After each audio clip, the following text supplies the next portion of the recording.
Sekarang ini Bapak Ibu, Gus Salam, Gus Kausar, ini lingkungan jamaah dari para kiai ini sudah pudar batas-batasnya. Subkultur itu tidak bisa lagi ditandai karena masyarakat sudah melebur satu sama lain, kumpul satu sama lain.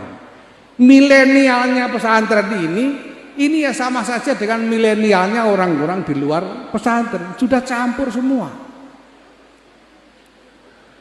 Sehingga kiai-kiai hari ini tidak bisa lagi menghadirkan diri sebagai representasi dari jamaah tertentu karena batasnya sudah nggak jelas. Apakah lalu tidak bisa berpolitik lagi? Bisa, dan memang ya boleh. Bahkan harus tetap berpolitik, tapi harus dengan model peran yang sesuai dengan kenyataan zaman. Berpolitik hari ini tidak bisa hanya tawar-menawar dengan penguasa untuk mendapatkan sumber daya, tetapi harus mampu membawa peran yang lebih kompleks, lebih luas untuk kemaslahatan lingkup masyarakat yang lebih luas juga. Kalau Gus Kausar mainnya masih kepengen kenal dengan pemerintah supaya proposalnya lancar, itu politik pramodern, ndak modern belas. Sekarang ini sudah zaman modern, sudah zaman Eternit.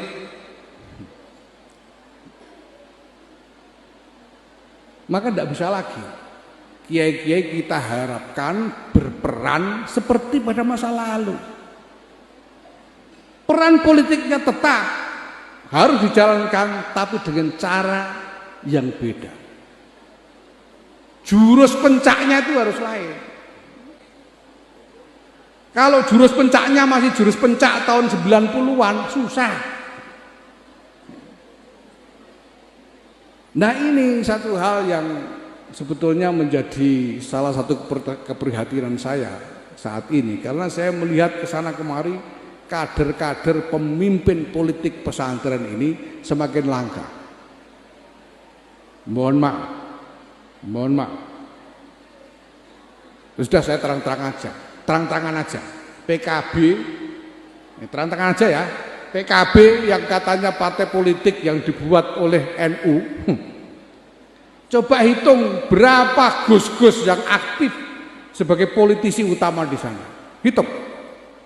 Yang ada cuma Gus Ami sama Gus Ahi. Maksudnya Abdul Muhaimin Iskandar dan Abdul Halim Iskandar, itu kan Ami dan Ahi. Yang lain-lain masih diperankan dalam model pra-modern. Ini yang harus kita rubah.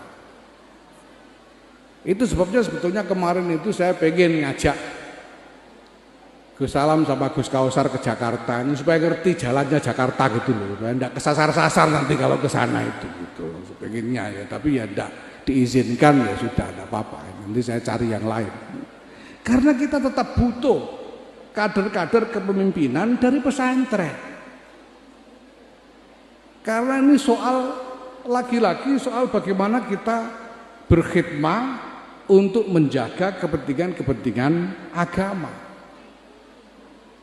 Dan ini zaman berjalan dengan cepat sekali, kita harus belajar dengan cepat supaya bisa menangkap dan menyesuaikan diri dengan perubahan-perubahan. Mau saya itu Gus Kausar jangan lama-lama belajarnya, dekem tok ning Jawa Timur, lihat dunia luas. Dunia ini bukan cuma sepincuk, ini dunia luas sekali. Dan kita harus berani mengarunginya. Kader-kader pesantren harus berani mengarunginya. Karena kalau tidak, kita akan hanya menjadi korban dari mereka yang sekarang bermain-main di sana. Nah, ini semua harus kita pahami supaya kita ini jelas cara kita memahami masalah dan cara kita membangun strategi untuk memecahkan masalah. Kalau soal hidup enak, hidup kepenak, hidup yang tidak ada kesulitan, gampang sampai itu wiridan itu dilakoni sudah pasti. Sampai itu dapat wiridan Fatihah 100 kali sehari dari Gus Bi, dapat wiridan selawat Jibril, dapat wiridan itu lakukan. Sudah enak, sudah pasti enak hidup ini. Enggak akan ada kesulitan. Apalagi cuma kepengen jadi nyai saja, itu besok pagi juga bisa, itu Pak Amin berani menjamin itu. Kalau mau jadi nyai Rodia saja, itu gampang. Tapi menegakkan peran yang bermakna bagi masyarakat, bagi kemanusiaan, ini yang membutuhkan pergulatan yang berat dan tekad yang kuat dari kita semua. Bapak Ibu sekalian yang saya hormati, ini saya sudah sangat hati-hati ini bicara karena saya tahu ini akan di broadcast di YouTube. Jadi ya ini ya akan bikin geger dikit-dikit tapi terukur. Jadi makanya saya sengaja pakai bahasa Indonesia dan tidak kebanyakan Banyol karena saya kalau nggak Banyol biasanya ngawur, nanti viral lagi repot kita. Jadi ini memang saya maksudkan, saya tidak bermaksud untuk mohon maaf pada Kiai Ida, Kiai Nurhoda Jazuli dan keluarga Ploso ini. Saya tidak bermaksud menyampaikan mauidhah, ini adalah briefing Ketua Umum PBNU, kira-kira begitu. Mudah-mudahan ini ada manfaatnya, pokoknya paham tidak paham nanti diangan-angan sendiri di kamar.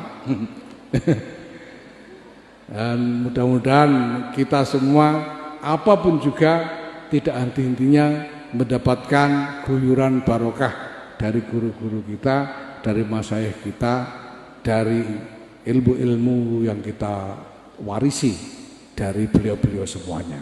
Terima kasih. Wallahul muwaffiq ila aqwamit thoriq. Wassalamualaikum warahmatullahi wabarakatuh.